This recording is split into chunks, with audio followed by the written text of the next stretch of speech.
राम की लूट है, लूट सके तो लूट, अंतकाल पछताएगा जब प्राण जाएंगे छूट।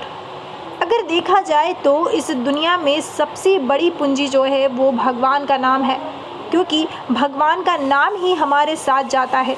हम चाहे यहाँ पर कितनी ही धन दौलत इकट्ठी क्यों न कर लें, लेकिन फिर भी हमें वो सब छोड़कर ही जानी पड़ती है और अंत में राम का नाम ही हमारे साथ जाता है।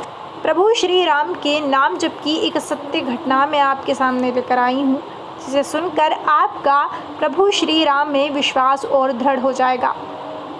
एक छोटी बालिका एक संत के पास जाती है और कहती है कि संत महाराज, मेरे पिताजी बड़े बीमार हैं और वो आपके दर्शन करना चाहते हैं। क्या आप मेरे साथ मेरे पिताजी से मिलने के लिए घर पर चलेंगे? तब वो संत कहते हैं कि हाँ बिल्कुल, क्यों नहीं, मैं ज़रूर चलूँगा। अब वो संत जैसे ही उस छोटी बच्ची के साथ उसके घर पर पहुंचते हैं तो देखते हैं कि एक चारपाई पे 2 तकिए लगाए हुए एक वृद्ध इंसान लेटा हुआ है। वो लड़की उन संत को उस कमरे में छोड़कर वहां से चली जाती है। संत देखते हैं कि वहां पर एक खाली कुर्सी लगी हुई है। वो संत उस व्यक्ति से पूछते हैं कि क्या तुम्हें आभास था कि मैं आऊँगा, इसलिए तुमने कुर्सी लगा रखी है? तब वो व्यक्ति उन संत महाराज से कहता है कि नहीं, इस कुर्सी के पीछे क्या राज है ये तो अभी तक कोई नहीं जान पाया है, ये बात तो मेरी बेटी तक को भी नहीं पता है। तब वो संत कहते हैं कि आखिर ऐसी क्या बात है? तब वो वृद्ध व्यक्ति कहते हैं कि आप बुरा मत मानिएगा, लेकिन आप इस कमरे का दरवाज़ा लगा दीजिए। संत महाराज हैरान हो जाते हैं। अब वो उस कमरे का दरवाज़ा लगा देते हैं और फिर पूछते हैं कि आखिर ये कुर्सी खाली क्यों है और तुमने इस कुर्सी को खाली क्यों रख रखा है तुम्हारे पास? तब वो वृद्ध व्यक्ति कहते हैं कि आज से 4 साल पहले मेरा एक मित्र मुझे मिला। मैंने उससे पूछा कि भगवान तक अपनी प्रार्थना कैसे पहुंचाई जाए। तब उसने बताया कि सच्चे मन से अगर हम भगवान से प्रार्थना करते हैं तो वो बहुत जल्दी भगवान के पास पहुंचती है, लेकिन उसके लिए हमें भगवान को महसूस करना होता है। जिस तरह से तुम मुझसे बात करते हो उसी तरह से तुम भगवान से बात करो, फिर देखो तुम्हारी बात भगवान तक कैसे पहुंचती है। तभी से मैंने ये खाली कुर्सी प्रभु के लिए लगा रखी है और मेरा ऐसा मानना है कि इस कुर्सी पर मेरे प्रभु राम जी बैठे हुए हैं और जब भी मुझे अपनी कोई बात करनी होती है तो मैं 1 घंटा 2 घंटा 3 घंटा उनसे यहाँ पर अपनी बात करता हूँ और मुझे विश्वास है कि वो मेरी इस बात को सुनते भी हैं।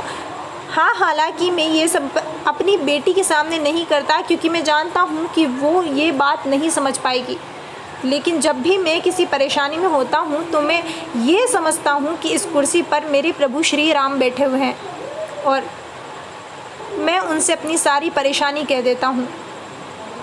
जब संत महाराज ने ये बात सुनी तो वो प्रेम से गदगद हो गए और उन वृद्ध व्यक्ति को प्रणाम करके कहा कि आपकी भक्ति तो उच्च स्तर की है,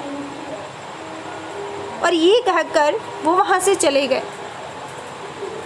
4 दिन बाद वो छोटी बच्ची फिर से संत महाराज के पास पहुँची और उसने उनसे कहा कि आपसे मिलकर मेरे पिताजी बहुत खुश हुए। उनके चेहरे पर एक अलग ही मुस्कान थी, लेकिन कल ही मेरे पिताजी ने अपने प्राण त्याग दिए। लेकिन मैंने एक अनोखी बात देखी, जब उन्होंने प्राण त्यागे तो वो उस कुर्सी पर इस तरह सिर रख के बैठे हुए थे मानो उस कुर्सी पर कोई बैठा हुआ है और उसकी गोदी में उन्होंने सिर रख रखा है। जब ये बात संत ने सुनी तो उनकी आंखों से आंसू बहने लगे। वो समझ गए कि प्रभु श्री राम ने उन वृद्ध व्यक्ति को अपनी गोद में लिटा रखा था।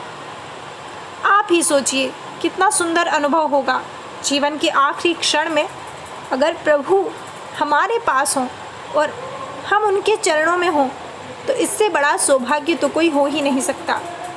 वो फूट फूट कर रोने लगे और भगवान के श्री विग्रह के पास जाकर कहने लगे कि मेरे साथ भी आप यही चमत्कार कीजिए कि जब मेरे जीवन के अंतिम क्षण हो तो मेरा सर आपके चरणों में हो। इससे बड़ा फ़ायदा तो जीवन का कोई हो ही नहीं सकता। दोस्तों, ये बात सत्य है कि जब हम भगवान का नाम जप करते हैं तो हमारा मन कितना ही बेचैन हो, हमारा मन धीरे धीरे शांति को प्राप्त करने लगता है। यही एक संकेत है कि कहीं ना कहीं तो हमारे मन से वो तरंगे उन ईश्वर के पास पहुंचती है और वो ईश्वर हमें धीरे धीरे शांत करने लगते हैं, क्योंकि वो हमारी एक एक बात सुनते हैं। चींटी के पग नूपुर बाजे तो भी साहिब सुनता है, फिर वो हमारी पुकार कैसे नहीं सुनेंगे। बस ज़रूरत है तो उन पर दृढ़ विश्वास करने की। फ़िलहाल बस आज के लिए इतना ही। अगर आपको हमारी वीडियो पसंद आई हो तो प्लीज़ वीडियो को लाइक कीजिए, चैनल को सब्सक्राइब कीजिए और बेल आइकन पर क्लिक कर दीजिए ताकि हमारी आने वाली हर वीडियो का नोटिफिकेशन आपको मिलता रहे।